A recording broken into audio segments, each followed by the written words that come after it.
Hello everybody. So in the last class we have discussed about rotational motion.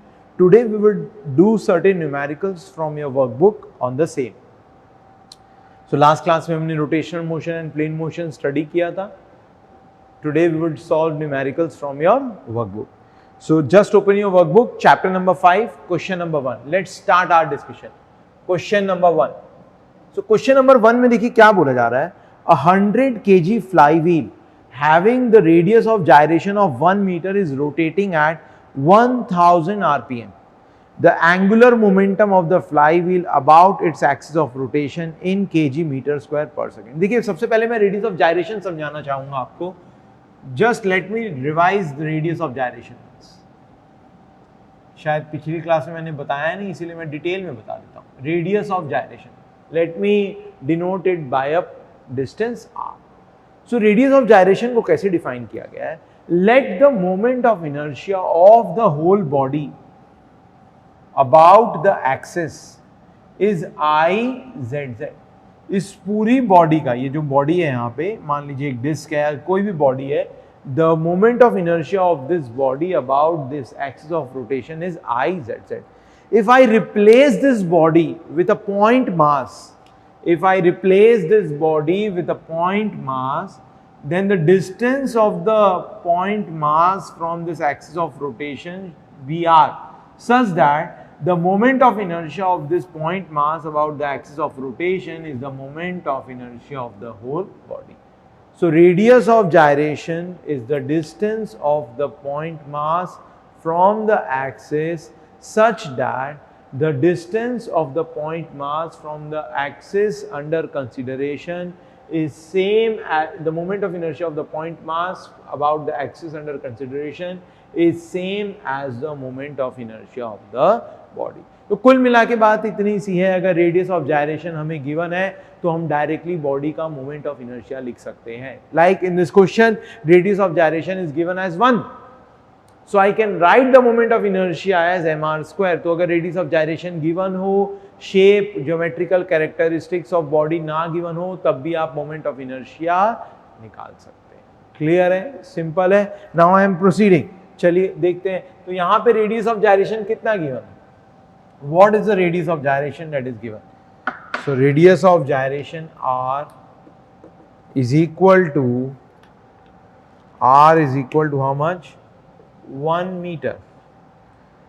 Omega दे रखा है हमें 1000 rpm. देखिए तो मैंने पिछली क्लास में बताया था, ये क्या है? Revolution per minute. I have to convert it into radian per second. तो कैसे करेंगे? देखिए एक रिवॉल्यूशन में कितने रेडियन होते हैं? 2 पाई.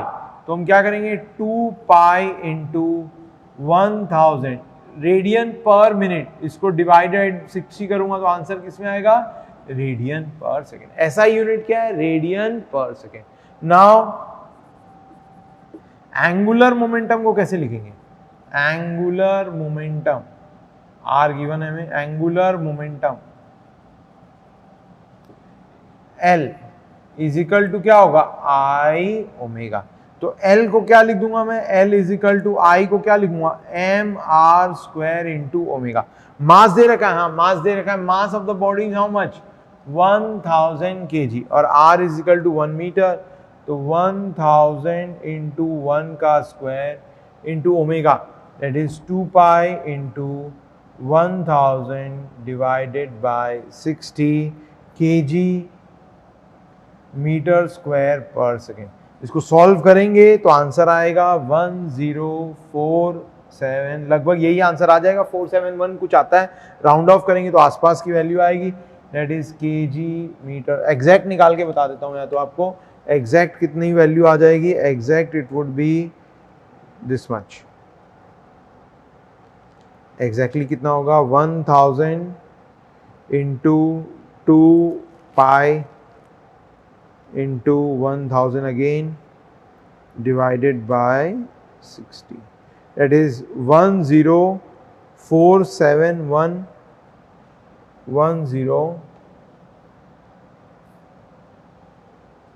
थोड़ा सा मिस्टेक हो रहा है. 1047 mass is how much? 100 kg है, मास 100 kg है, 1000 kg नहीं है, इसीलिए एक डेसिमल की मिस्टेक हो रही है, मास इज 100 kg। अब सही है, 10471.98 kg मीटर स्क्वायर पर सेकेंड। आसपास का आंसर क्लिक कर लीजिएगा, आसपास का आंसर जो है that will be B. B is the correct answer. First part को सॉल्व किया, दैट इज बी। जस्ट हमें एंगुलर मोमेंटम निकालना है, दैट्स इट। सिंपल सा क्वेश्चन था, बस इस क्वेश्चन के थ्रू हमने आपको रेडियस ऑफ जायरेशन क्लियर करके बता दिया। So now let's proceed with question number 2। Question number 2 देखिए क्या बोला जा रहा है। क्वेश्चन नंबर 2,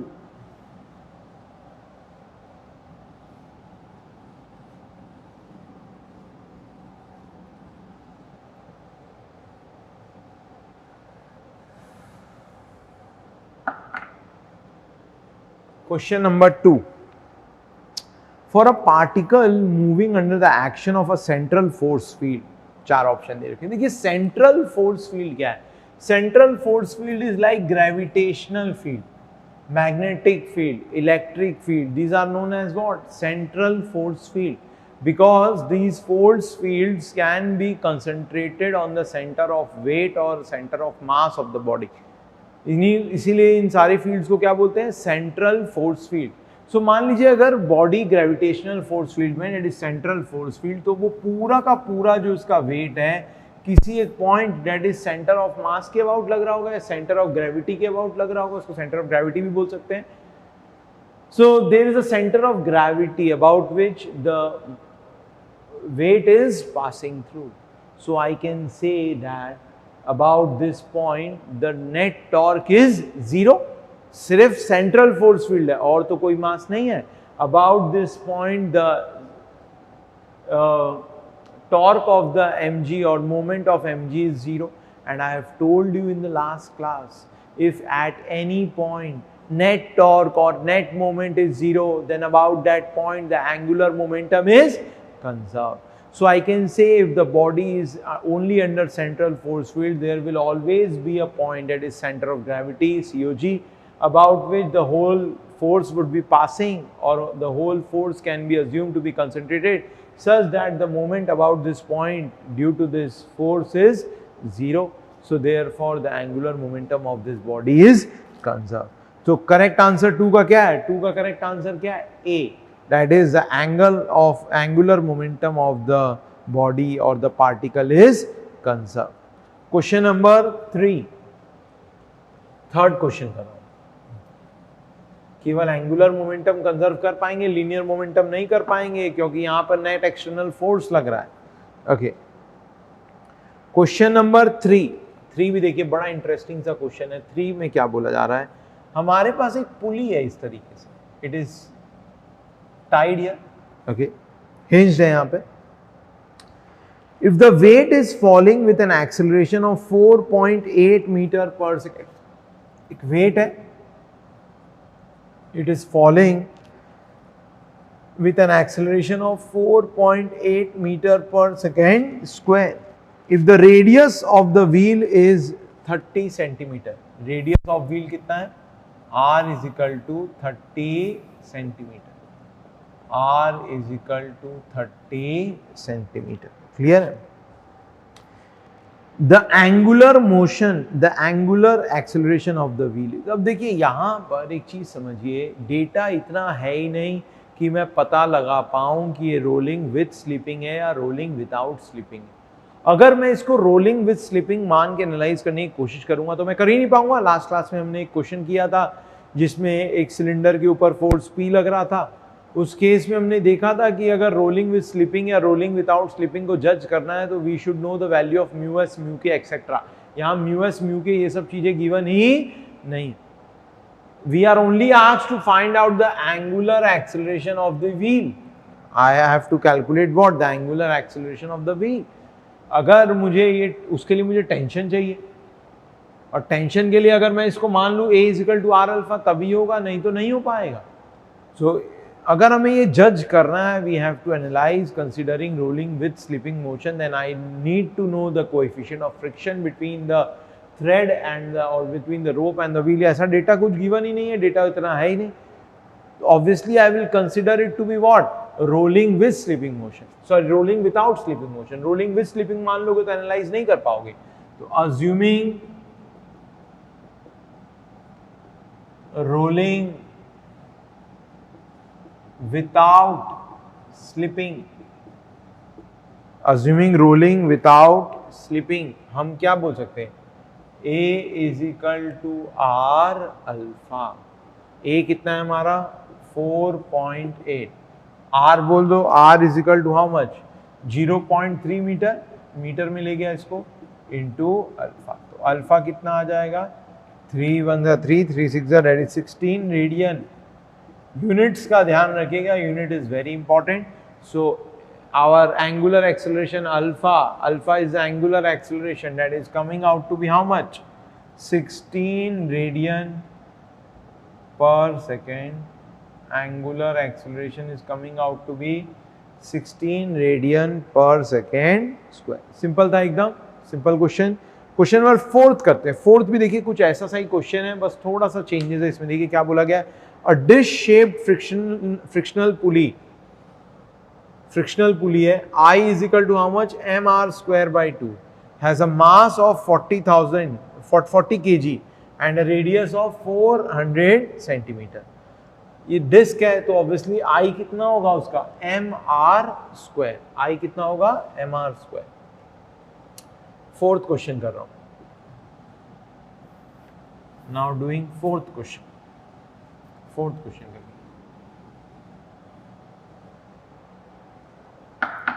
फोर्थ में देखिए क्या करना है।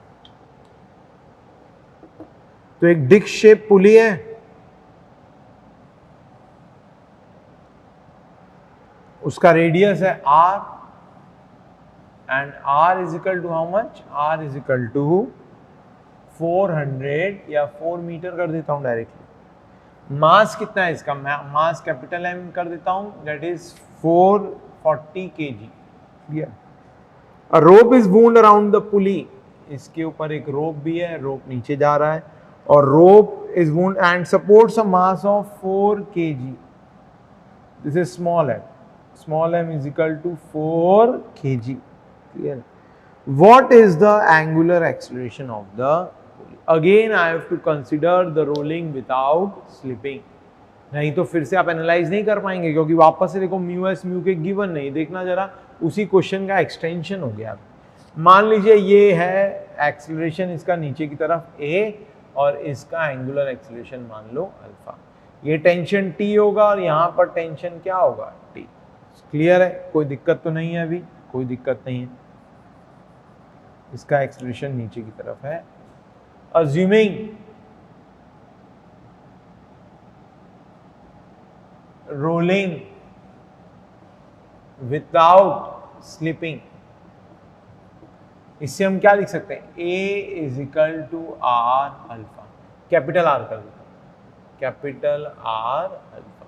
क्लियर है मेरी बात, हमने पहले ही मान लिया रोलिंग विदाउट स्लिपिंग, नहीं तो एनालिसिस नहीं कर पाएंगे। ये T is always away from the body, T is always, TT would be same. Massless rope मान रहा हूं क्योंकि रोप का अगर मास नहीं गिवन है तो हर वक्त आप उसको क्या मानेंगे, मासलेस, ऑब्वियसली। क्लियर है। सो पहले एफबीडी ऑफ m से अगर हम इक्वेशन बनाएंगे तो क्या लिखेंगे, mg minus T is equal to ma, है ना, mg minus T is equal to ma। Equation number 2, या सारी वैल्यू फिट करते थे, दिस इंप्लाइज 4g 4 इंटू जी देख लेंगे लास्ट में, is equal to 4a। Equation number 2। एक इक्वेशन और बनाऊंगा, इसके लिए बनाऊंगा इस पुली पे या इस व्हील पे तो केवल कितना फोर्स लग रहा है T, उसका moment about the centre is TR is equal to I alpha. इससे एक इक्वेशन बनाऊंगा, now T into R is equal to I into alpha. R is how much 4 metre again, so T is equal to I is mr square by 2। सारी value fit कर दो इसमें। तो T कितना है हमारा, T पता नहीं, 4 into T, R is 4 is equal to I is 40 into 4 का स्क्वायर बाई 2 इंटू अल्फा। ये क्या होगा हमारा इक्वेशन नंबर 3।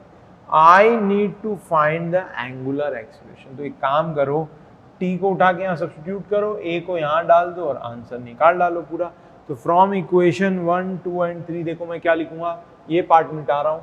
तो फ्रॉम इक्वेशन 1, 2 एंड 3 अगर मुझे लिखना है तो व्हाट आई शुड, तो बस सिर्फ कैलकुलेशंस रह गए। तो मैं यहाँ लिख सकता हूँ फ्रॉम इक्वेशन 1, 2 एंड 3 क्या लिखेगा, देखिए from equation 1, 2 and 3।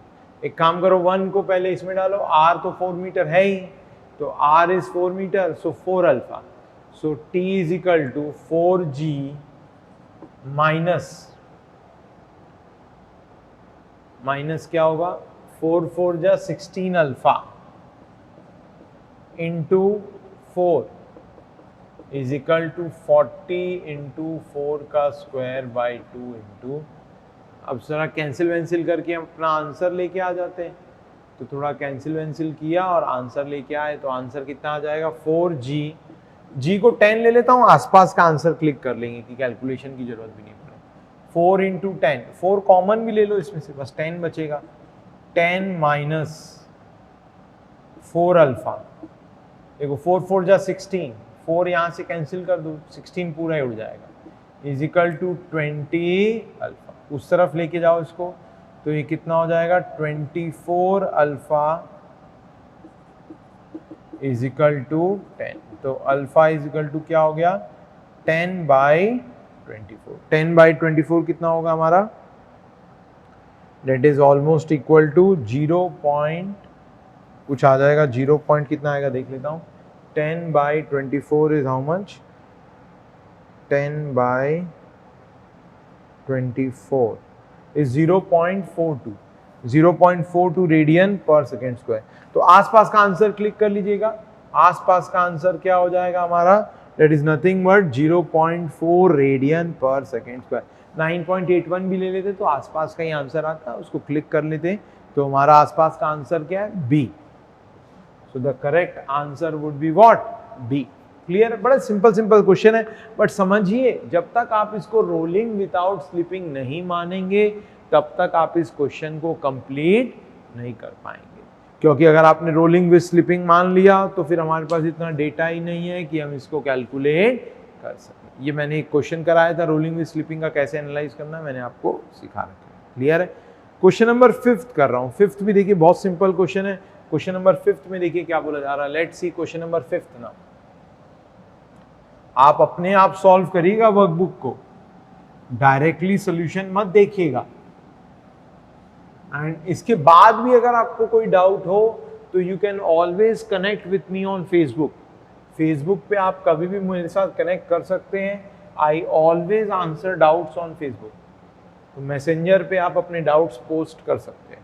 Bye name, by my name you can search Badal Soni. By my name you can search my Facebook profile. Just send me a request और आप मैसेंजर के ऊपर अपने डाउट्स जो है डिस्कस कर सकते हैं। क्लियर है। Okay, question number 5, 5th question देखिए। 5th में क्या बोले जा रहा है, disc A and B rotate with the same angular velocity and their weight is also same. तो मास भी सेम है। If the ratio of radii is 2:1 then the ratio of the kinetic energy. हमें पता है kinetic energy क्या होता है, half I omega square. तो एनालॉजी से पिछली बार बताया था। तो ये बॉडी ए है और ये बॉडी बी है। Both have the same mass. Radii अलग अलग है। रेडियाई इसकी मान लो अगर 2r है तो radii of R A is 2r। So radii of R B कितना होगा, r। 2:1 के रेशियो में। बस खत्म करो।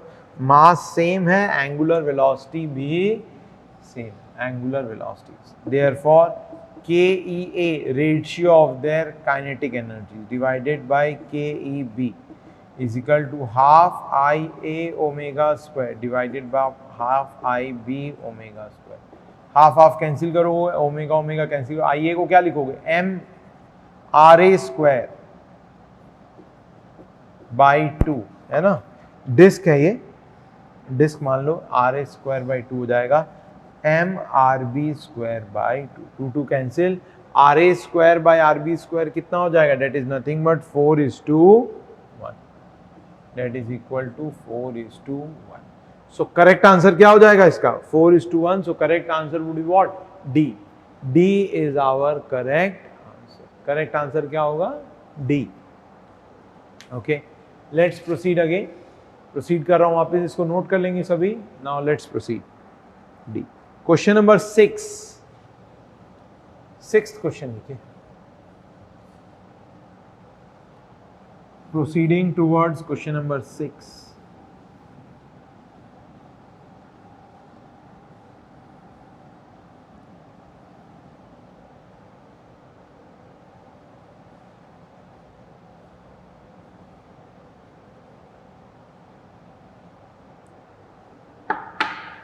सिक्स क्वेश्चन में देखिए क्या बोला जा रहा है. A wheel is rotating at an angular speed omega about its axis, which is kept vertical. An identical wheel initially at rest is gently dropped into the same axle, and the two wheels start rotating with a common angular speed. With what is their common angular speed? देखो कितना simple question है. एक wheel है और उसके ऊपर पहले वो रोटेट कर रहा है. It is rotating with an angular speed omega, है ना, क्लियर है. अब an identical wheel which was initially at rest is gently drop किया, और ये दोनों जो है किसी दूसरे एंगुलर वेलोसिटी ओमेगा डैश से रोटेट होना स्टार्ट कर. They both rotate at some angular velocity omega dash. Gently drop किया, कोई इंपल्स नहीं है उसका, दोनों स्टिक करके रोटेट कर रहे हैं. तो ऑब्वियसली आई कैन, ये परफेक्टली इनलास्टिक कोलिजन हो गया इन बॉडीज के बीच में. I can conserve the angular momentum. So by conservation of angular momentum हम क्या लिखेंगे, by conservation of angular momentum, by conservation of angular momentum क्या लिखेंगे हम, we will write this, that is I omega initial angular momentum is equal to final disk 2i कर दूंगा. दो disc है तो ऑब्वियसली मोमेंट ऑफ इनर्शिया क्या हो जाएगा 2i, दो व्हील है तो moment of inertia 2i into omega dash. Omega dash क्या हो जाएगा, omega by 2. So correct answer क्या होगा, correct answer would B A. Sixth का करेक्ट आंसर क्या होगा, ए. सिक्स्थ का correct answer is a. Seventh की तरफ प्रोसीड कर रहा हूं. क्वेश्चन नंबर 7 बहुत इंटरेस्टिंग क्वेश्चन है. Let's do question number 7. Question number 7 देखिए क्या बोला जा रहा है. पहले आप लिख लीजिए इसको, 6 लिख लिया हमने. क्वेश्चन नंबर 7 देखिए, तो सिर्फ कंजर्वेशन ऑफ मोमेंटम, इसी टाइप के देखिए सिंपल क्वेश्चन पूछे जाते हैं इस चैप्टर से. क्लिक करना चाहिए बस हमें. सारे कंसेप्ट हम क्वेश्चंस के थ्रू स्टडी कर ले रहे हैं. देखिए क्वेश्चन नंबर 7 भी बड़ा इंटरेस्टिंग क्वेश्चन है, मैकेनिकल के गेट का क्वेश्चन है ये. A rigid rod of length L by root L is equal to root 2 meter is undergoing translational as well as rotational motion, the plane motion and general plane motion as shown in the figure. The point A has velocity v1 equal to I cap plus 2j cap, and the end B is constrained to move only along the x direction. So the magnitude of velocity v2 at the end B is, देखो कितना simple question होगा. अभी diagram सही से बनना चाहिए इस question का. ओके, सो ये हमारा end B, it is constrained to move only in one direction. It is constrained to move only in one direction, that is this direction. It is constrained to move only इस direction with the velocity v2. So this is angle theta. Theta is 45 degrees. Theta is 45 degrees. Clear है? Okay. So this velocity is v1. This velocity is v1. इसकी velocity कितनी है? v1. ठीक है? v1 हमें given है. I cap j cap axis ये रही हमारी. This is the I cap x axis and this is the j cap, that is y. नहीं भी given होता तो हम यही लेते. I cap j cap axis are always like this. Clear है? Okay. सो दो एंगल्स दे रखे, ऑब्वियसली इसका रोटेशन बी पॉइंट के अबाउट ही हो रहा है, क्योंकि बी तो केवल ट्रांसलेट हो सकता है, बी रोटेट नहीं होगा। तो मान लीजिए मैंने बी के अबाउट रोटेशनल वेलोसिटी मान ली है ओमेगा, मुझे तो जो है v2 निकालना है। अब देखो v1, ये l गिवन है मुझे, l is equal to how much, l is equal to √2 metre, and v1 given है, v1 कितना है हमारा i cap plus 2 j cap, i cap plus 2 j cap, ये v1 वेक्टर हमें गिवन है, that is i cap plus 2 j cap. देखो v1 को फिर मैं ऐसे भी लिख सकता हूं, it is a resultant of two vector. देखो एक तो ट्रांसलेशन के कारण a को वेलोसिटी मिलेगी, दैट इज v2, और एक रोटेशन के कारण वेलोसिटी इस डायरेक्शन में हो जाएगी, that is at 90 degree, and this is equal to what, L omega. ये वैल्यू कितने के बराबर होगी, एल ओमेगा। ये देखो एंगल गिवन है थीटा, ये एंगल मुझे गिवन है थीटा, तो ऑब्वियसली अगर ये एंगल थीटा है, ये एंगल तो 90 डिग्री है, this angle is, this velocity is perpendicular to the line joining A and B, this velocity L omega is perpendicular to the line joining A and B, तो obviously फिर ये बचा हुआ angle कितना होगा, देखो 45 डिग्री 90 डिग्री, तो ये बचा हुआ एंगल कितना होगा 45 degree, so this angle will be what 45 degree.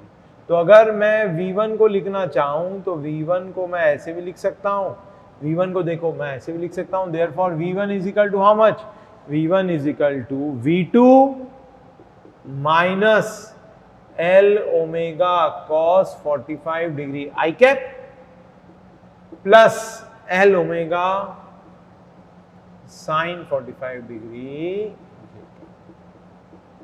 45 degree. अब आई कैप को आई कैप के साथ कंपेयर कर लो, जे कैप को जे कैप के साथ, you will get the answer. So omega पहले निकाल लो, नाउ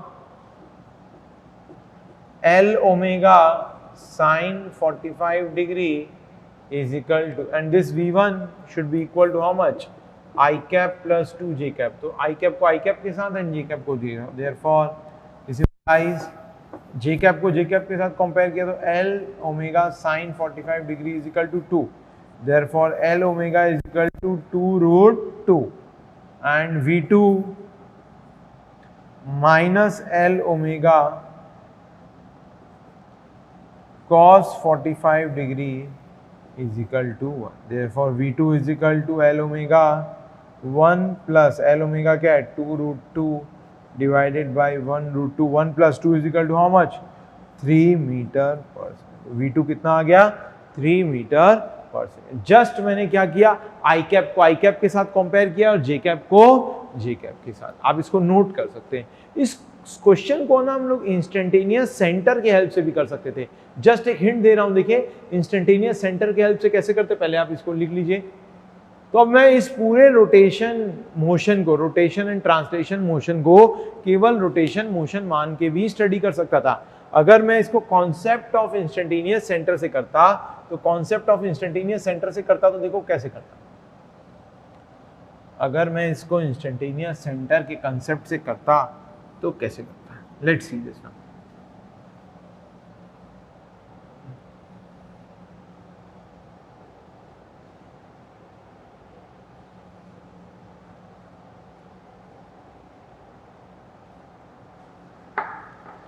इंस्टेंटेनियस सेंटर के कंसेप्ट से कर रहा हूं। क्वेश्चन नंबर 7 को अगेन कर रहा हूं मैं alternatively.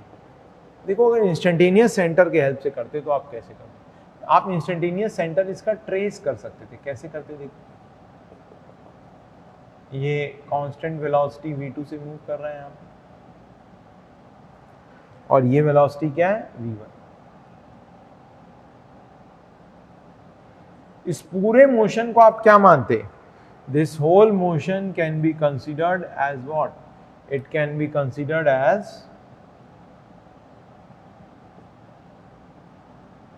pure rotation about some point, that point is known as instantaneous center। वो instantaneous center कहां पर होगा, उसको ट्रेस करने के लिए मैं इस वेलोसिटी से एक परपेंडिकुलर ड्रॉप कर लूंगा, इस वेलोसिटी से एक परपेंडिकुलर ड्रॉप करो और इस वेलोसिटी से एक परपेंडिकुलर ड्रॉप कर लो।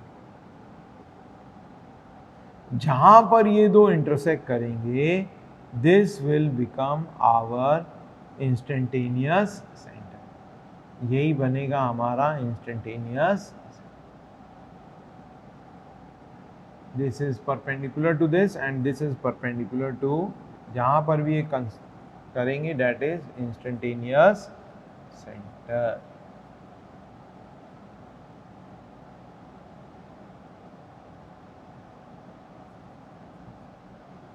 इंस्टेंटेनियस सेंटर ये रहा हमारा। अब बस ट्राइंगल की प्रॉपर्टीज को यूज करिए और सॉल्व करिए। थोड़ा सा कॉम्प्लेक्स बनेगा बट सॉल्व कर सकते हैं, कोई बड़ी बात नहीं है। देखिए ये एंगल 45 डिग्री है, तो ये एंगल भी कितना होगा, this angle will also be 45 degree. ये मुझे पता है ये √2 है, तो सिमिलरली अब आप जो है सिर्फ एंगल्स निकाल लीजिए और सॉल्व करने की कोशिश करिए। ये इससे परपेंडिकुलर है हमारा,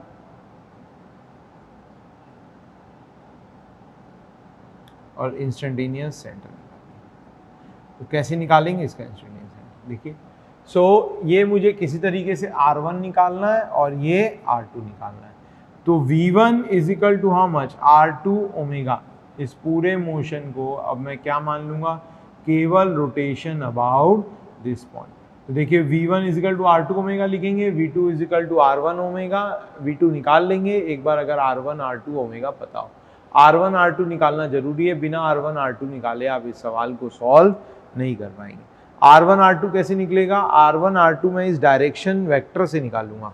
अब देखो मुझे V1 का मैग्नीट्यूड तो गिवन है, तो V1 का डायरेक्शन गिवन है, तो V1 का एंगल निकाल लो यहां से एंड सिमिलरली डू इट। जो एंगल ये होगा इसकी एक्सिस से, वही एंगल से यहां पर कुछ कर लेंगे। और क्लियर है, जस्ट फाइंड दीज डिस्टेंसेस। फालतू कॉम्प्लेक्स कर दोगे आप प्रोसीजर, सिर्फ कोऑर्डिनेट एक्सिस में अगर आप काम करो तभी हो जाता है, बट ज्योमेट्री से भी हम R1 R2 निकाल के ऐसे इंस्टेंटेनियस सेंटर के हेल्प से इसको सॉल्व कर सकते हैं। It will not be a huge question, आराम से सॉल्व कर सकते हैं, कोई बड़ी बात नहीं। बढ़ रहा हूँ आगे में, let me proceed towards the next question. Next question की तरफ बढ़ रहा हूँ। ओके, तो नेक्स्ट क्वेश्चन क्या है हमारा, जस्ट एंगल निकालना है आपको। V1 का तो एंगल निकल ही जाएगा ना, V1 वेक्टर गिवन है हमें। V1 वेक्टर कितना है, I cap plus 2j cap. V1 का एंगल ये पूरा का पूरा मिल जाएगा, ये पूरा एंगल मिल गया तो उससे फिर सब्सट्रैक्ट करके ये एंगल निकाल लीजिएगा। जो भी ये एंगल होगा ये पूरा 90 डिग्रीज है, तो ये बचा हुआ एंगल कितना होगा, 90 degree minus this much angle. तो ये एंगल आ गया, ये एंगल आ गया, सिमिलरली ये एंगल आ गया। साइन रूल लगाइएगा, R1 R2 निकल आएगा and you will proceed. But complex approach है, हम इसकी तरफ से नहीं करेंगे। क्लियर है, let's proceed towards question number 8। Simple approach मैंने बता दी थी, बट इंस्टेंटेनियस सेंटर से भी कर सकते थे। क्वेश्चन नंबर 8 देखिए, let's proceed towards question number 8। Question number 8 में क्या बोला जा रहा है, A and B are the end points of a diameter of a disc rolling along a straight line with a counterclockwise angular velocity as shown in the figure. Referring to the velocity VA and VB vector shown in the figure, पता लगाना है VA VB vector correct है या incorrect। Obviously ये rolling with translation motion है। एक चीज देखो, ये पूरी बॉडी रोटेट भी कर रही है और ट्रांसलेट भी कर रही है। पता नहीं है V equal to R omega है या नहीं, मुझे तो बस VA VB वेक्टर का डायरेक्शन पता लगाना है। क्लियर है, मान लो अगर ये रोलिंग विदाउट स्लिपिंग मोशन होता तो आप इसको पूरा का पूरा रोटेशन भी मान सकते थे, ये इंस्टेंटेनियस सेंटर हो जाता है इसका। तो A और B जो भी होता, it would be perpendicular to the line joining the instantaneous centre and B. मतलब VB वेक्टर का डायरेक्शन क्या होता, कुछ ऐसा होता, और VA वेक्टर का डायरेक्शन क्या होता, टेंजेंशियल तो नहीं होता ऑब्वियसली। VA वेक्टर का डायरेक्शन कुछ ऐसा, ऑब्वियसली वो टेंजेंशियल नहीं होता क्योंकि दो वेलोसिटी है ना, एक एंगुलर वेलोसिटी के कारण उसको ट्रांसलेशन वेलोसिटी मिल रही है और एक ट्रांसलेशन मोशन तो है ही। तो करेक्ट ओरिएंटेशन कुछ ये वी ए वी बी होगा। अगर ये रोलिंग विदाउट स्लिपिंग मोशन होगा तो ये 90 डिग्रीज होंगे, अगर ये रोलिंग विद स्लिपिंग मोशन होगा तो ऑब्वियसली 90 डिग्री नहीं होगा, कुछ और होगा। बट मुझे एंगल नहीं बताना, बस मुझे ये बताना था V A V B vector का जो ओरिएंटेशन गिवन है वो करेक्ट है या इनकरेक्ट है। तो obviously V A and V B both can not be tangential as shown in the figure, so V A and V B both are incorrect. So correct answer क्या है इसका? Correct answer is C, C is the correct answer. Clear है? Question number 9 कर रहा हूं, देखो question number 9 में क्या बोला जा रहा है, ये भी इंटरेस्टिंग क्वेश्चन है। क्वेश्चन नंबर 9 करते हैं। Let's proceed towards question number 9।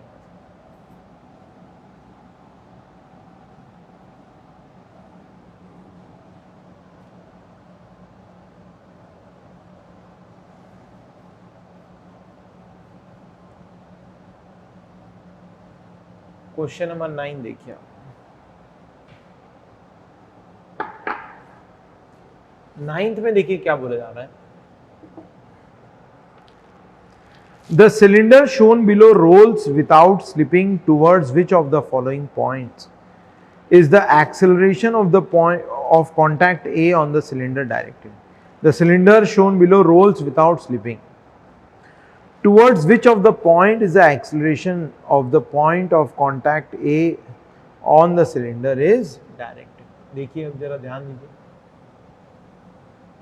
ये रोलिंग विदाउट स्लिपिंग मोशन है, this is the rolling without slipping motion, तो obviously it is rolling without slipping.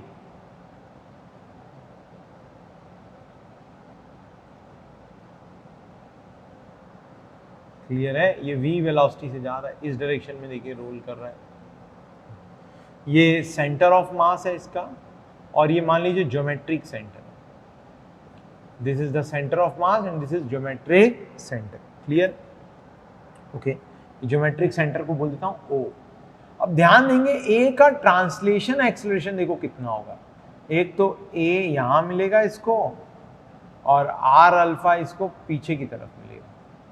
A is equal to R alpha, तो tangential acceleration तो 0 हो गया। And पूरा का पूरा, पर केवल टेंजेंशियल एक्सेलरेशन नहीं है, इस पॉइंट की दो एक्सेलरेशन होते हैं, हमें पता है there are two acceleration, one is the tangential and one is the normal.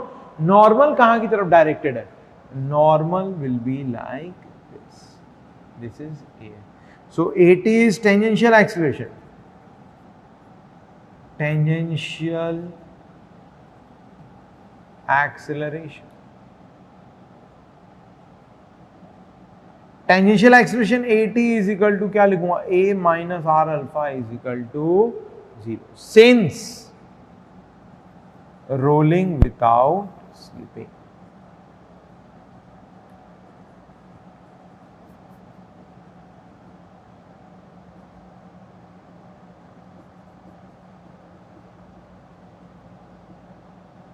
AN is the normal acceleration or radial acceleration? It is directed towards the center. Therefore, AT is equal to क्या? केवल AN. And it is directed towards what? It is total acceleration A is equal to लिख देता हूं, A vector is equal to only AN. Correct answer निकाल लीजिए। AN v²/r होता है, तो पिछली बार प्रूफ भी करके दिखाया था। तो करेक्ट आंसर क्या होगा? Towards the geometric centre, this normal acceleration always towards the geometric centre, that is O। तो करेक्ट आंसर क्या होगा? करेक्ट आंसर इज ये O। क्या है? O is the geometric centre.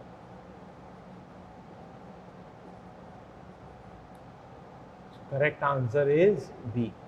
Correct answer is what? Geometric centre, that is. Simple question था एकदम, note कर लेंगे सभी इसको। Let's proceed towards the next question, that is question number 10th। Question number 10th करके दिखाता हूं। हमने ऑलमोस्ट सारे ही क्वेश्चन सॉल्व किए हैं आपके वर्कबुक के, कोई क्वेश्चन मैंने नहीं छोड़ा आपकी वर्कबुक का। क्लियर है?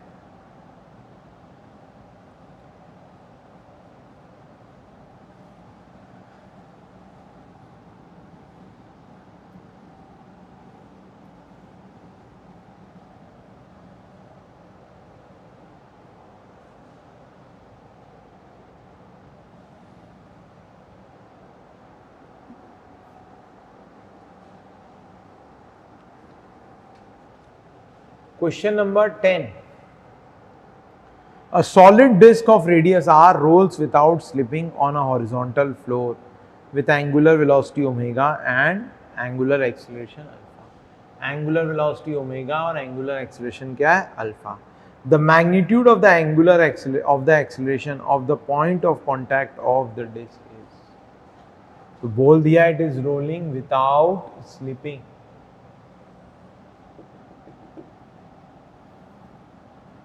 मान लीजिए ये अल्फा है और ये ओमेगा है, क्लियर है? अल्फा ओमेगा और ये ट्रांसलेशन एक्सेलरेशन है ए। अब सही है, तो ये ओ पॉइंट है, ये ए पॉइंट है और ये बी पॉइंट। मुझे ए पॉइंट का एक्सेलरेशन निकालना है। ए पॉइंट का एक्सेलरेशन कैसे निकालेंगे? सबसे पहले लिख सकते हैं क्या, A is equal to are alpha for rolling without slipping. मैं लिख सकता हूं ना, A is equal to what, A is equal to are alpha. अब एक्सेलरेशन ऑफ ए देखेंगे, देखो एक्सेलरेशन ऑफ ए, देखो ए पर क्या क्या एक्सेलरेशन, आगे की तरफ ए है, पीछे की तरफ आर अल्फा है, ये तो 0 हो गया, और एक अंदर की तरफ हो जाएगा A N. Therefore at A tangential acceleration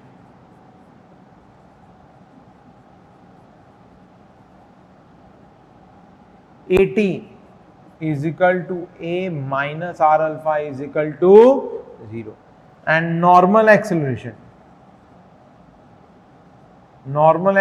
कितना होगा, AN is equal to V square by R बोल दो, V is equal to क्या लिख सकता हूं, R omega, V is also equal to क्या, R ओमेगा, क्योंकि ये रोलिंग विदाउट स्लिपिंग मोशन है तो v को लिख दिया मैंने r square omega square by r, that is r omega square. So therefore acceleration of a is equal to an only, that is equal to r omega square. So correct answer क्या होगा, correct answer would be how much, correct answer would be D. तो इसका correct answer क्या है, correct answer is D, D is the correct answer. Clear है? Okay, so question number 10th कर लिया। 11th बहुत ही अच्छा क्वेश्चन है, 11th अच्छे से करते हैं हम लोग, इसको नोट कर लीजिए आप। क्वेश्चन नंबर 11th की तरफ बढ़ रहे हैं, तो रोलिंग विदाउट स्लिपिंग मोशन को कैसे स्टडी करते हैं ये हम एकदम समझ रहे हैं। सिंपल क्वेश्चन पूछे जाते हैं आपके एग्जाम में। 11th एक बढ़िया क्वेश्चन है, 11th क्वेश्चन को मैं अच्छे से सॉल्व करके दिखाता हूं। Let's solve question number 11।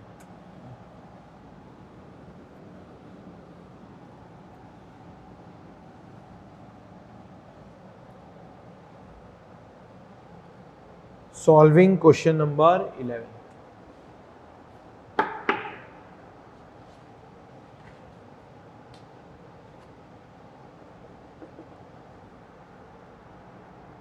A rotating solid cylinder of mass m and radius r is brought to rest on a flat surface with a coefficient of kinetic friction mu. Evaluate the magnitude of its angular acceleration if it has a pure rotation about its central axis.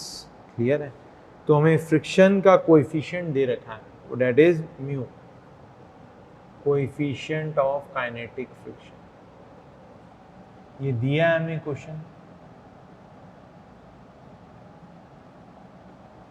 ठीक है, मास दे रखा है that is m, और क्या दे रखा है, radius is given as r।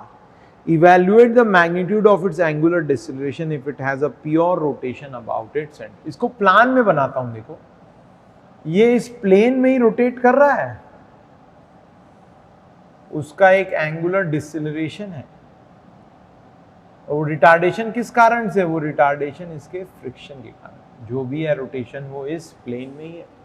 ये पूरा सॉलिड सिलेंडर, देखो बोला है अ रोटेटिंग सॉलिड सिलेंडर, तो friction is uniformly distributed.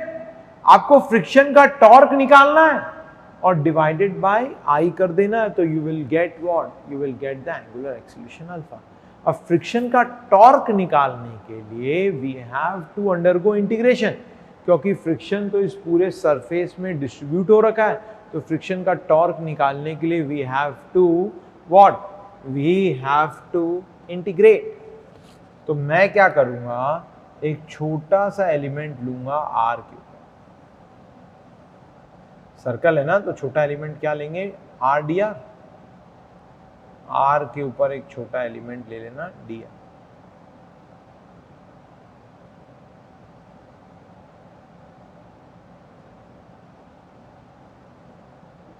is a small element that I am taking, that is dr। r पे एक एलिमेंट लिया, that is dr। क्लियर है? तो अब क्या लिखेंगे हम लोग, देखो अब क्या लिखेंगे, तो small torque, small moment due to friction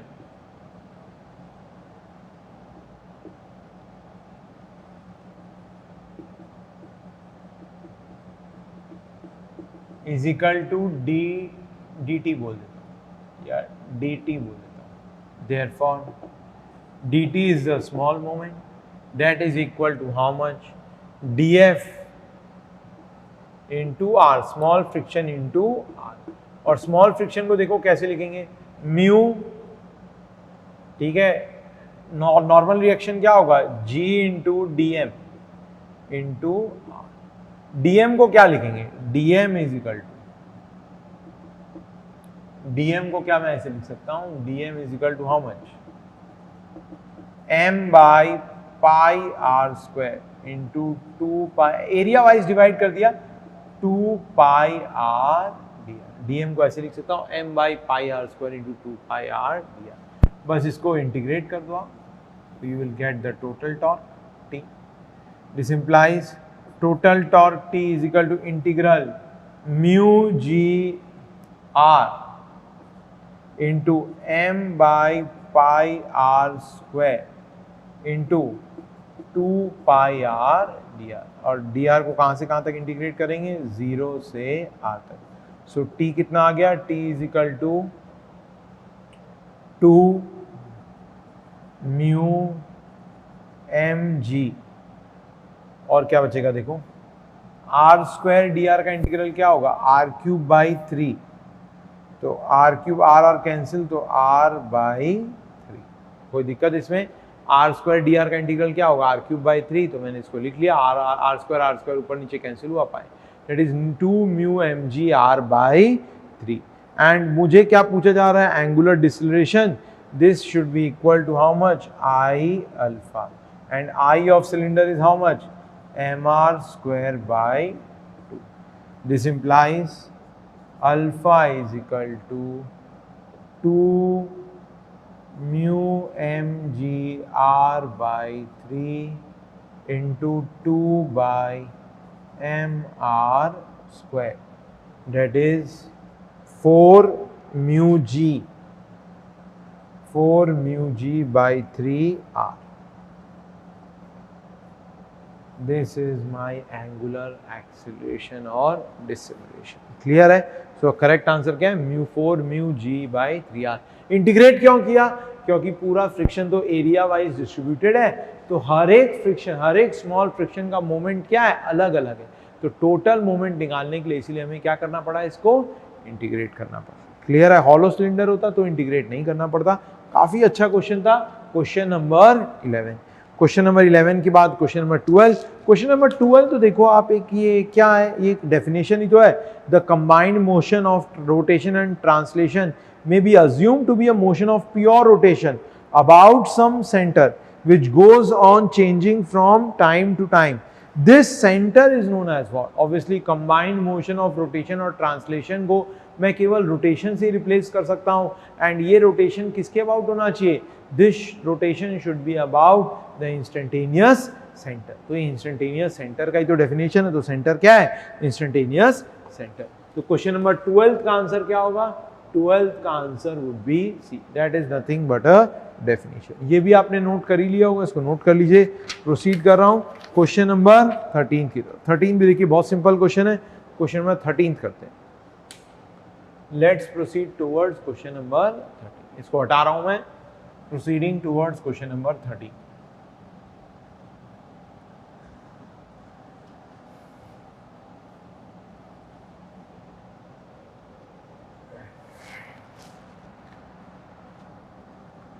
question number 13 कर रहा हूँ।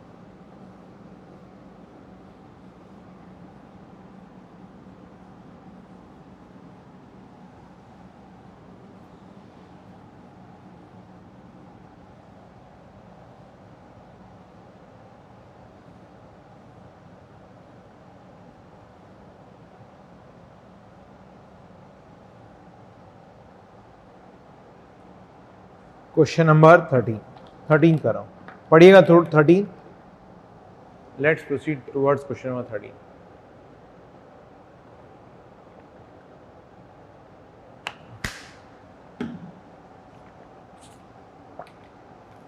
13। में देखिए क्या बोला जा रहा है, अ bicycle of rear wheel drive. ये गाड़ियां फ्रंट व्हील ड्राइव होती है, but bicycle is always a rear wheel drive. जब आप पैडल को रोटेट करते हैं तो ऑब्वियसली आप रोटेट कौन से पहिए को करते हैं, पीछे वाले पहिए को, और आगे वाला पहिया अपने आप घूमने लग जाता है due to friction. Rear wheel drive has its wheels of diameter D replaced by with wheels of diameter D dash and D. So क्या हो गया है कि पीछे वाले और आगे वाले पहिए का, ये मेरा पैडल है, this is the pedal and this is the front wheel, ठीक है, फिगर बना लिया। Both have the same diameter D, दोनों व्हील का डायमीटर क्या है, सेम। अब मैंने इसको रिप्लेस किया, I have replaced it with other wheels. इन दोनों व्हील का डायमीटर तो क्या है, सेम। अगर ये ओमेगा है तो ये भी ओमेगा होगा, और ऑब्वियसली अब सिंस व्हील्स का डायमीटर सेम है तो ये भी ओमेगा होगा। अब मैंने क्या किया, इसको रिप्लेस कर दिया। रिप्लेस कैसे किया, फ्रंट वाले व्हील को तो छोटा कर दिया और बड़े वाले व्हील को, पीछे वाले व्हील को बड़ा कर दिया। पीछे वाला व्हील डी डबल डैश बड़ा हो गया है और फ्रंट वाला व्हील हमने क्या कर दिया है, छोटा कर दिया। ये है हमारा डी डैश, ठीक है। D double dash is less than D and sorry D dash is less than D and D double dash is greater than. ये बाकी पैडल सेम है। पैडल को अभी भी हम लोग, if the pedalling rate is constant, pedal अभी भी आप ओमेगा से ही घुमा रहे हैं, पैडल हमेशा ओमेगा से ही घुमा रहे हैं। तो यदि पैडल ओमेगा से घूम रहा है तो यहाँ भी रोटेशन वेलोसिटी कितनी मिलेगी, ओमेगा ही मिलेगी। बट ये ओमेगा नहीं होगा इस बार, this will be something omega dash, पता नहीं, निकालना तो है नहीं। So the linear velocity of the bicycle will be increasing या चेंजेस बाय अ फैक्टर। पहले लीनियर वेलोसिटी क्या थी, यहाँ पर देखो, अगर लीनियर वेलोसिटी देखेंगे v is equal to how much, यहाँ लीनियर वेलोसिटी क्या है, v is equal to d by 2 omega, considering rolling without slipping, नहीं तो फिर क्वेश्चन नहीं हो पाएगा।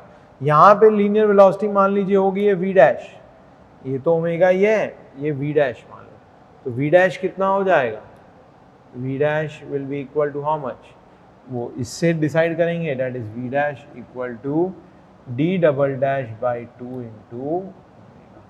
So it changes by a factor, therefore v dash by v is equal to how much, d double dash by d. So कितने factor से change हुआ है वो, d double dash by d. So correct answer क्या है, correct answer is, simple सा ही question था।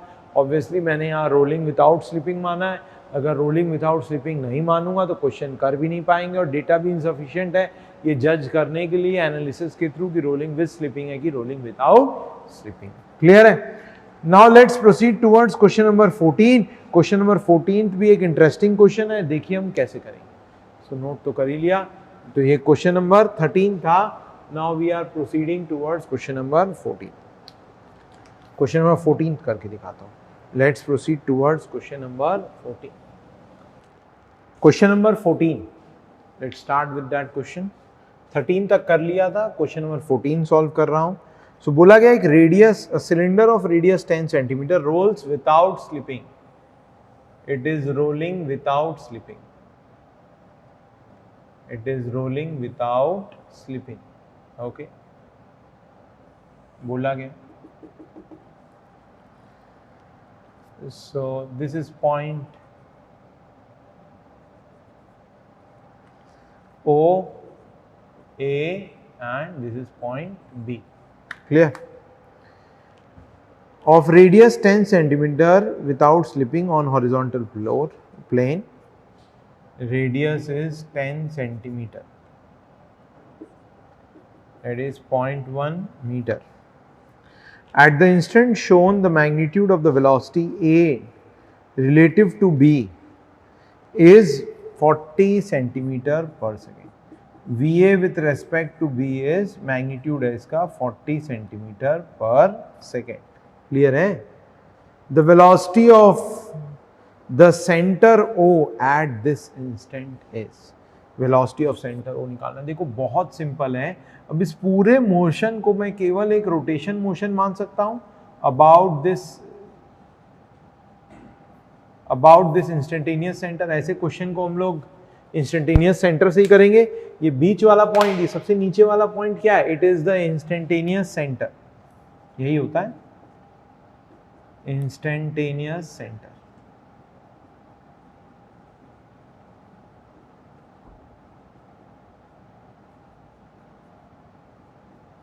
VO is just R omega.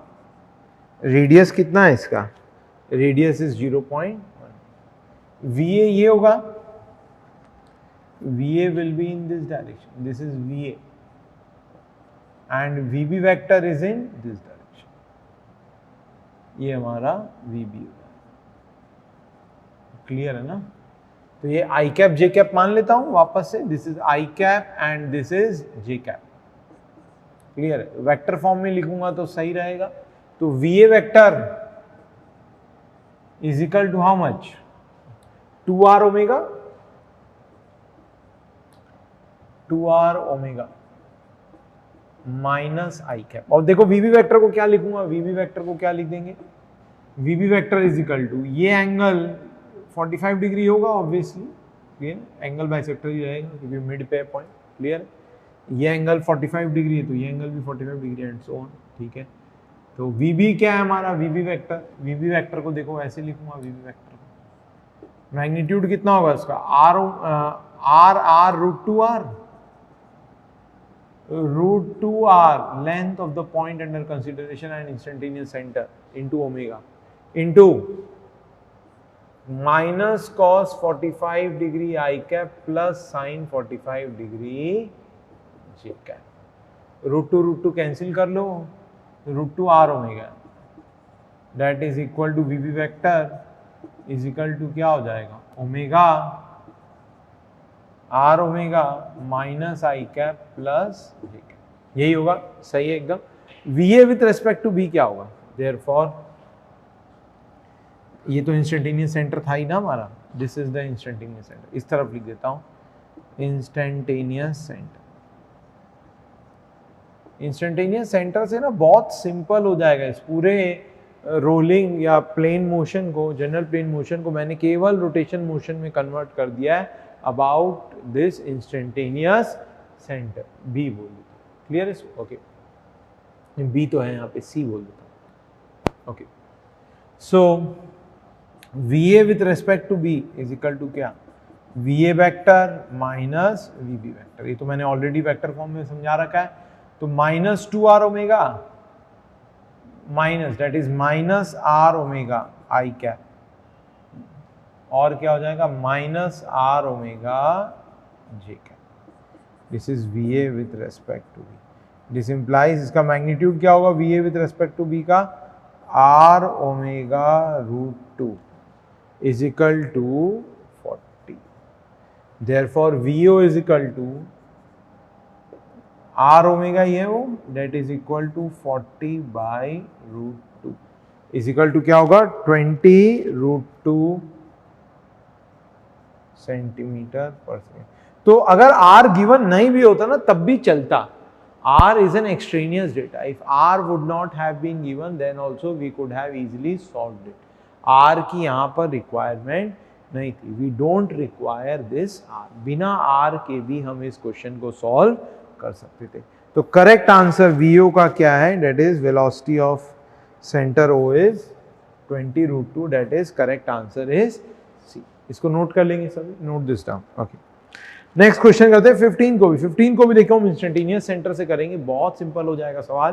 Question number 15 कर. 14 था सिंपल क्वेश्चन. थोड़ा रिलेटिव वेलोसिटी का आइडिया होना चाहिए था. बाकी आप कर लेते वेक्टर फॉर्म में लिख के. क्लियर है? ओके. बढ़ते हैं. Let's proceed.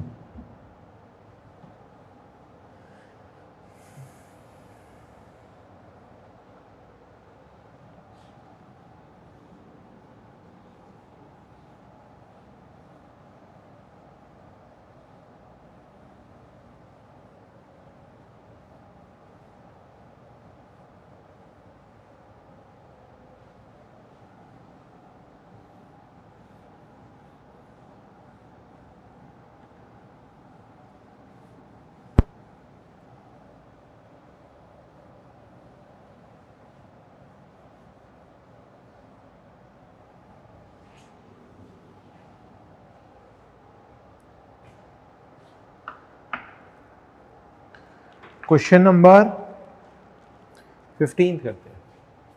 Let's solve question number 15 now. A flanged wheel is pulled along a horizontal surface by rolling on the inner hub without slipping. If the velocity of point P on the pulling rope is Vp is equal to 6 meter per second, the velocity of the point Q at the outer rim on a horizontal diameter of the outer wheel is. Velocity of point Q निकालना है हमें. देखो एक flanged wheel है. flanged wheel का मतलब देखो मैं थोड़ा समझा देता हूँ फिर प्रोसीड करते हैं. ये एक इनर हब होता है इसका.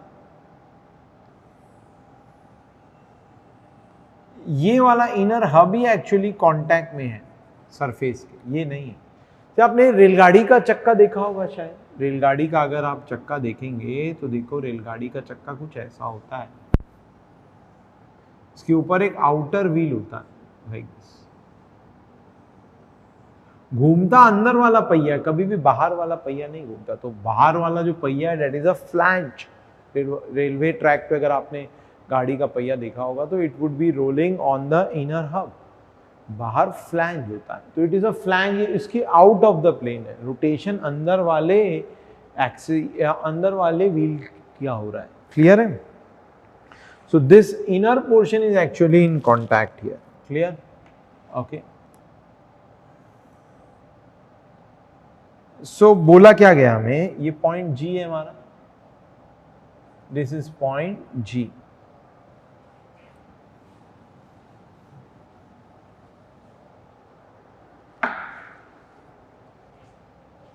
This is G and this is P. और ये हमारा VP वेक्टर है, VP. And this is Q point. Okay.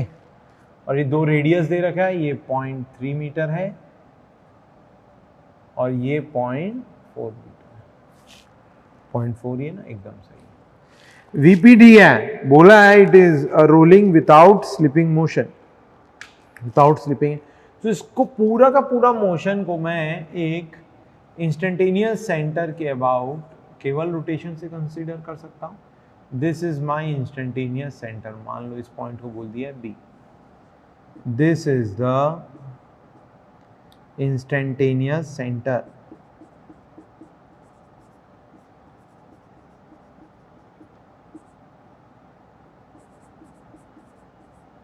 Omega निकाल लेता हूं. Now VP is equal to क्या लिखूंगा, 2 इंटू 0.3 ओमेगा. VP कितना है हमारा, VP 6 metre per second square. तो ओमेगा कितना आ जाएगा, omega is 10 radian per second. बस खत्म. मुझे VQ निकालना है ना, तो उसके लिए मुझे ये डिस्टेंस निकालना पड़ेगा. ये देखो 0.4 ये 0.3, तो ये बचा हुआ डिस्टेंस कितना होगा, 0.5 है ना. ऐसा ही तो ट्राइंगल बना है. ये 0.4 है, ये 0.3 है, तो ये पाइथागोरस थ्योरम से कितना हो जाएगा, 0.5. और VQ का डायरेक्शन क्या होगा, VQ will be in this direction. This is VQ. Clear है मेरी बात. और VQ कितना हो जाएगा, VQ is equal to 0.5 omega. 0.5 omega कितना होगा, 5 in 0.5 0.5 into 10, that is 5 meter per second. So VQ is 5 meter per second. So answer is what? Answer इसका क्या होगा? Answer would be D. Question number 15 का answer क्या है? Question number 15 का answer है D. 16th जैसा सवाल हमने कर रखा है, फिर से इसको सॉल्व कर देता हूं. वैसे इस टाइप का क्वेश्चन हमने ऑलरेडी सॉल्व किया है. Let's solve it out. A wheel of radius 0.2 metre, weight 100 newton is subjected to a horizontal force P as shown in the figure. Find the acceleration of the wheel at the given instant, friction force on the wheel by surface.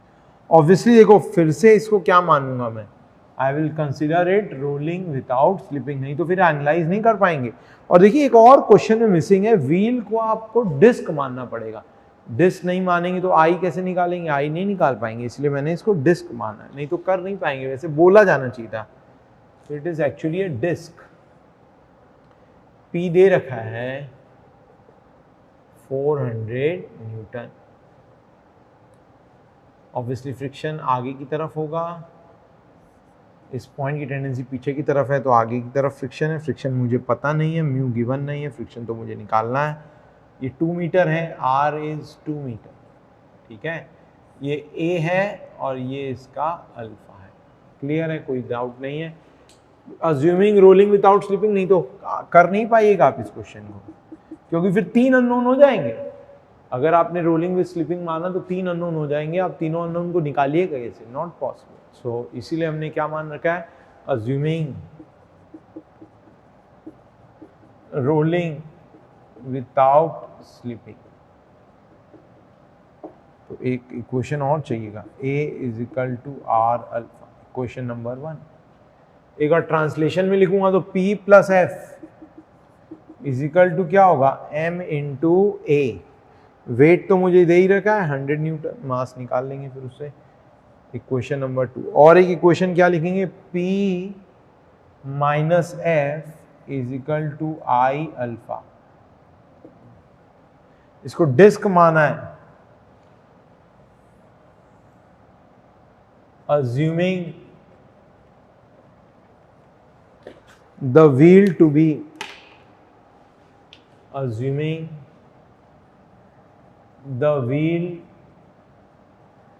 a disc,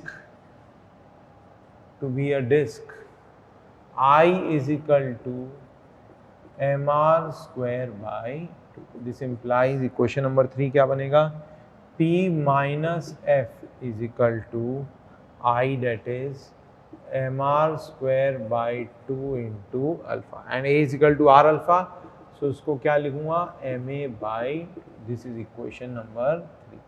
मुझे क्या क्या निकालना है, I need to find out the angular acceleration of the wheel at the given and the a निकल जाएगा तो angular acceleration भी निकल जाएगा, it is one and the same thing. So अब इससे हम क्या करेंगे, from equation 2 and 3, from equation 2 and 3 आप क्या लिख सकते हैं, देखो क्या करेंगे आप, आपको पहले फ्रिक्शन निकाल लेता हूँ। फ्रिक्शन निकालने के लिए और एक्सेलरेशन निकालना है, फ्रिक्शन भी निकालना है और एक्सेलरेशन भी निकालना है। तो आप एक काम करिए, आप ma को सब्स्टिट्यूट कर दीजिए इसमें, ma is equal to p plus f, so p minus f is equal to p plus f by 2, यही हो जाएगा। इसको सब्स्टिट्यूट करिए, आंसर लेके आइए। आंसर क्या आ जाएगा, f is equal to how much, f is equal to, इसको वहां ले जाओ 2p माइनस p 3f, तो f is equal to p by 3, 400 by 3। 400 by 3 कितना होगा, that is 133.33 newton. Similarly alpha भी निकाल लूंगा। Now alpha is equal to, alpha is equal to A by R. A को क्या लिखूंगा, p plus F, 400 plus 400 by 3 upon में weight कितना है 100 बाई 10 कर देता हूं एक बार। g को क्या मान लिया मैंने 10, m इंटू ए तो आ गया, r कितना है हमारा 2, तो ये अल्फा आ जाएगा। अल्फा कितना आ जा रहा है, देखो मैं इसको कैलकुलेट कर देता हूं, 400 plus 400 plus 400 divided by 3 divided by 20, that is 26.67। तो अगर आप g को 9.81 रखते तो 26.16 आ जाता। तो आसपास का आंसर क्लिक कर लीजिएगा, that is our answer is coming out to be 26.67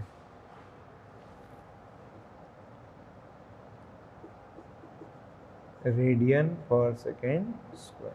clear, अगर 9.81 रखते तो आंसर आ जाता 26.16। ठीक है, आसपास का आंसर क्लिक कर लीजिए, that is correct answer is what, correct answer is D.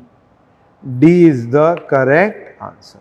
Clear है, सिंपल क्वेश्चन था। ऑब्वियसली अगर आप डिस्क नहीं मानते इसको और रोलिंग विदाउट स्लिपिंग नहीं मानते तो क्वेश्चन नहीं कर सकते थे। रोलिंग विद स्लिपिंग का क्वेश्चन ऑलरेडी मैंने आपको नोट्स में करा दिया है। रोलिंग विद स्लिपिंग को एनालाइज करने के लिए हमें कोएफिशिएंट ऑफ फ्रिक्शन गिवन होना चाहिए, नहीं तो नहीं कर सकते। और यहाँ पर जो फ्रिक्शन है, ऑब्वियसली दिस फ्रिक्शन का नेचर क्या है, friction is static friction.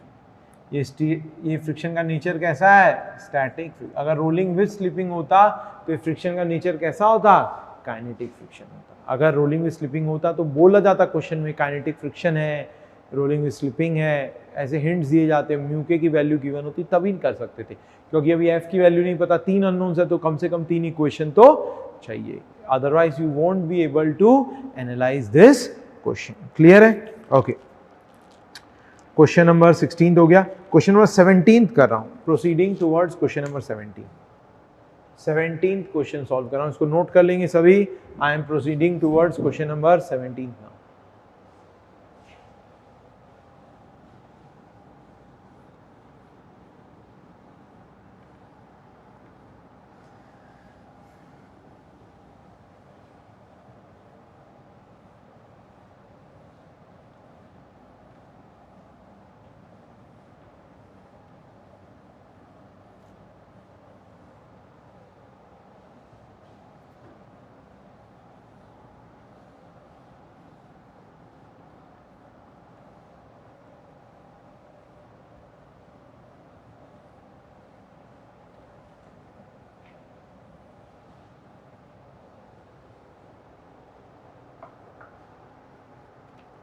Question number 17 कर रहे हैं।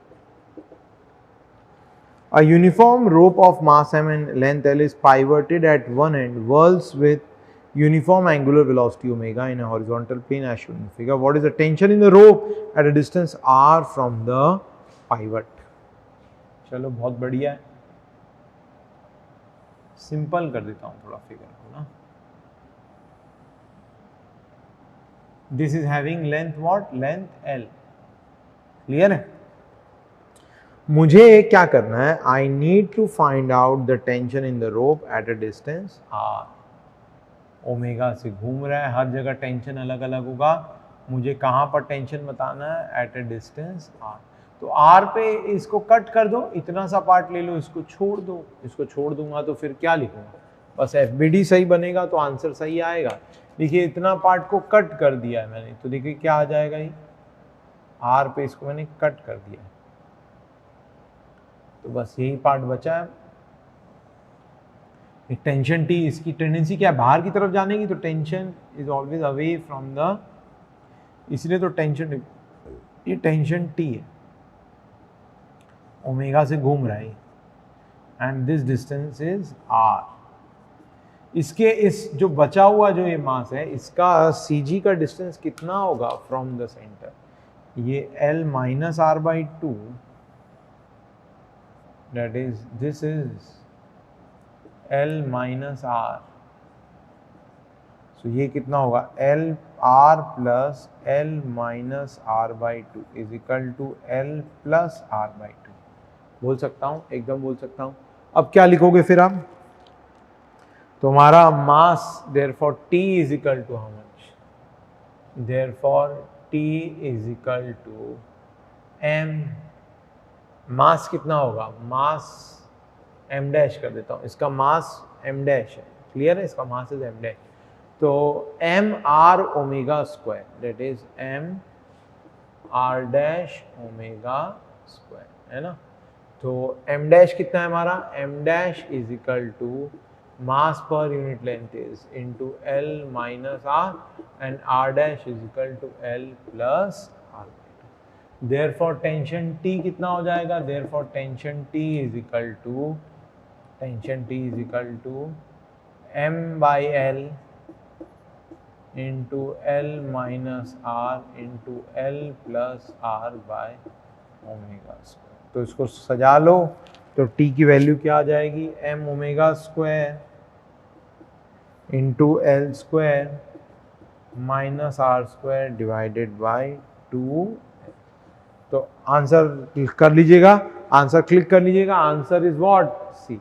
तो इस क्वेश्चन का करेक्ट आंसर क्या है, सी। नोट कर लीजिए इसको, correct answer is C. Clear है? क्वेश्चन नंबर 18 सॉल्व करते हैं। Now let's solve question number 18। 18th question solve करना है।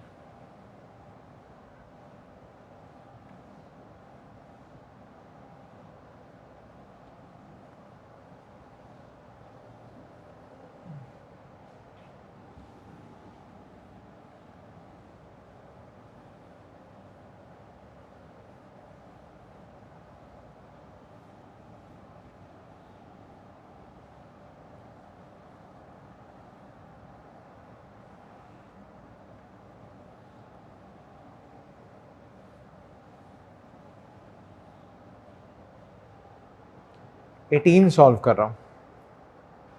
18 में देखो क्या बोला जा रहा है। Question number 18, a wheel of mass m and radius r is in accelerated rolling motion without slip under a steady axial torque T. A wheel of mass m and radius r is in accelerated rolling motion without slip under a steady axial torque T. Coefficient of kinetic friction is mu. The friction force from the ground on the wheel is, friction force निकालना है हमें, torque कितना है T, so T is equal to, मैं क्या लिख सकता हूं, स्टेडी टॉर्क है, तो जो भी टॉर्क है that is produced by the friction only, friction ही तो प्रोड्यूस कर रहा होगा इस टॉर्क को, सो मैं क्या लिख सकता हूं, T is equal to F into r. Obviously अगर ये फ्रिक्शन नहीं होगा तो स्टेडी टॉर्क भी नहीं मिलेगा, सिंपल सा क्वेश्चन था, तो डायरेक्टली फ्रिक्शन को क्या लिख सकता हूं मैं, T बाई आर। कुछ कैलकुलेट करने की जरूरत नहीं थी, ऑलरेडी हमें नेट टॉर्क गिवन था T, that torque is actually generated by this friction only, तो डायरेक्टली लिख सकते हैं T is equal to f r. तो फ्रिक्शन क्या हो जाएगा, friction is nothing but equal to T by, और कुछ सॉल्व करने की इसमें जरूरत ही नहीं, क्योंकि टॉर्क एक्चुअली कौन प्रोड्यूस कर रहा है, this steady torque is produced by this friction. Clear है, इसलिए ना coefficient of kinetic friction given है। एक्चुअली ये फ्रिक्शन का नेचर तो कैसा है, friction is static in nature because this is rolling without slipping, और कोएफिशिएंट किसका दे रखा है, काइनेटिक फ्रिक्शन का, बस परेशान करने के लिए आपको कोएफिशिएंट गिवन था, जरूरत ही नहीं थी डेटा की। क्वेश्चन नंबर 19 एंड 20 बड़ा अच्छा क्वेश्चन है, क्वेश्चन नंबर 19 20 कर रहा हूं मैं, देखिएगा पहले क्वेश्चन नंबर 19 कर लेता हूँ, या दोनों को साथ ही कर लेता हूँ। बोला गया एक रील है of mass m and radius r is rolling down smoothly from rest, smoothly मतलब rolling without slipping, with one end of the thread wound is held in the ceiling as depicted in the figure. Consider the thickness of the thread and its mass be negligible in comparison with the radius r of the hub and the real mass m. Symbol g represents the acceleration due to gravity. देखो क्या बोला जा रहा है, एक reel है अभी और ये एक थ्रेड है,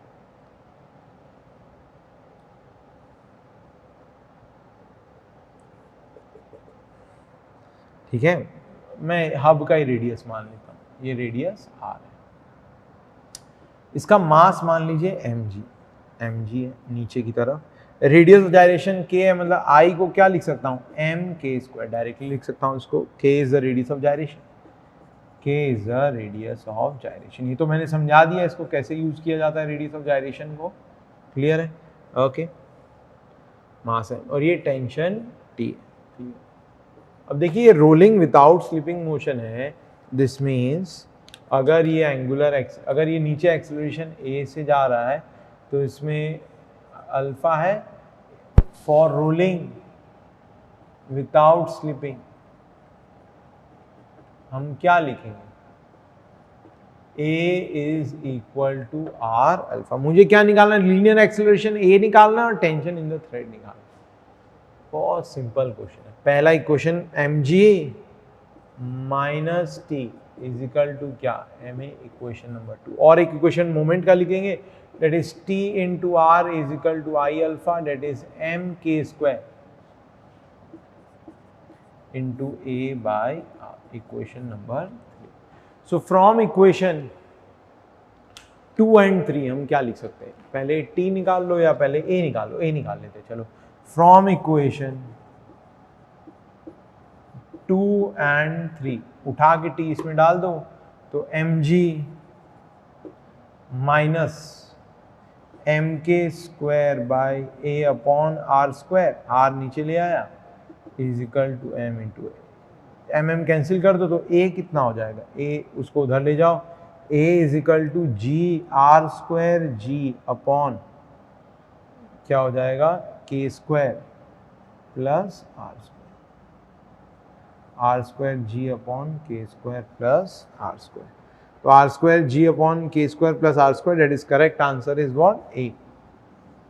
सो क्वेश्चन नंबर 19 का तो करेक्ट आंसर क्या है ए। 19th मिल गया, अब बस 20th करना है। अब तो बहुत सिंपल है, टेंशन टी निकालने के लिए ए को सब्स्टिट्यूट कर दो तो टेंशन टी मिल जाएगा।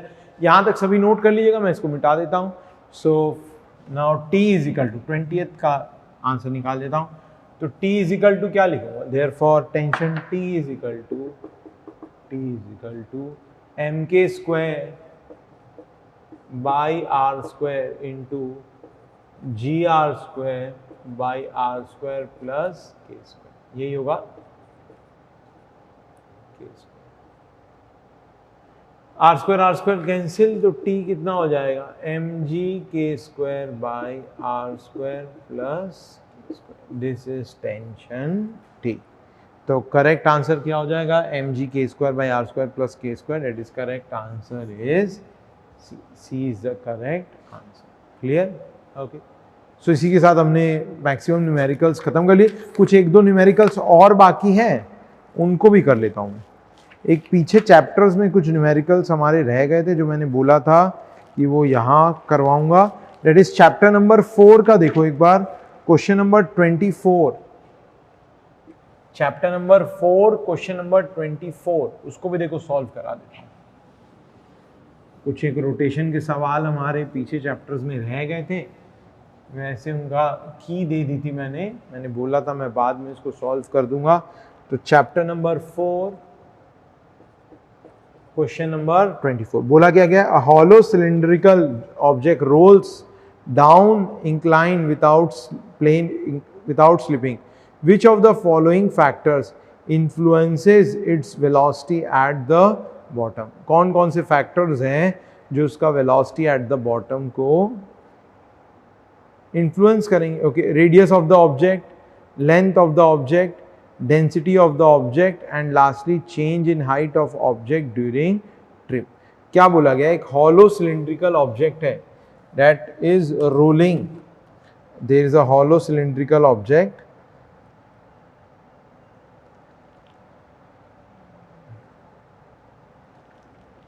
there is a hollow cylindrical object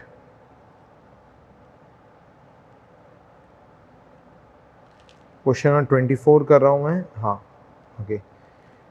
there is a hollow cylindrical object that rolls down an inclined plane,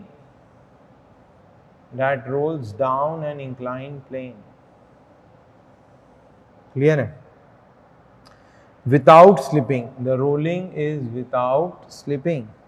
Which of the following factor influences its velocity at the bottom? उसकी velocity bottom of inclined plane पे क्या होगी, कौन कौन से factors उसको influence करेंगे? तो कौन कौन से करेंगे, radius of the object no, length of the object no, density acceleration is independent of the density. So correct answer क्या होगा, D, that is change in height of object during trip. जितना change in height ज़्यादा होगा obviously उसकी velocity उतनी ही ज़्यादा होगी। तो करेक्ट आंसर क्या होगा, correct answer would be D. Clear है। सो ये वेलोसिटी एट द बॉटम मतलब bottom of the incline plane पे, bottom of the incline plane पे जब वो पहुंचेगा तब उसकी वेलोसिटी मान लो पहले वी यू थी, वेलोसिटी वी थी, ये किसके ऊपर डिपेंड करेगा, नहीं ना तो इसके रेडियस पे डिपेंड करने वाला है क्योंकि it is rolling down without slipping, ना तो लेंथ ऑफ ऑब्जेक्ट पे डिपेंड करेगा, it will only depend on the change in height of the object. Clear है। वैसे ही एक और क्वेश्चन है, क्वेश्चन नंबर 27, क्वेश्चन नंबर 27 भी मैंने बोला था I will cover it in rotation motion. Question number 27 को कवर कर देता हूँ लास्ट में। एक और क्वेश्चन है चैप्टर नंबर 4 का, ये question, question number 27, chapter number 4 question number 27 बोला क्या जा रहा है, a circular disc rolls down without slip on an inclined plane, the ratio of kinetic energy to total energy. Simple है, देखो total kinetic energy is equal to क्या, half M V square plus half I omega square, यही होता है ना. This is rotational kinetic energy and this is translational kinetic energy.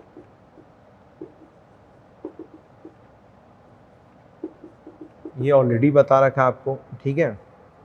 Rolling without slipping है, circular disc है, तो I is equal to क्या लिखूंगा मैं, m are square by 2 and I V is equal to क्या होगा, R ओमेगा, लिख सकता हूं ऐसे. Ratio of rotational to total kinetic energy. So total kinetic energy is equal to क्या होगा, half m are square omega square plus I is M R square by 4 कर देता हूं इसको, इंटू क्या, ओमेगा स्क्वायर. तो ये कितना हो जाएगा, 3/4 m are square omega square. Therefore rotational kinetic energy by total kinetic energy is equal to क्या होगा, रोटेशनल कितना है बस, m are square by m are square omega square by 4 divided by क्या, 3/4 m are square omega square, that is equal to कितना, 1/3. तो correct answer is क्या, 1:3. That is 27th का आंसर क्या होगा, 27th का आंसर सी. इसी के साथ मैंने वर्कबुक के एक एक question, all the questions are discussed. Clear है.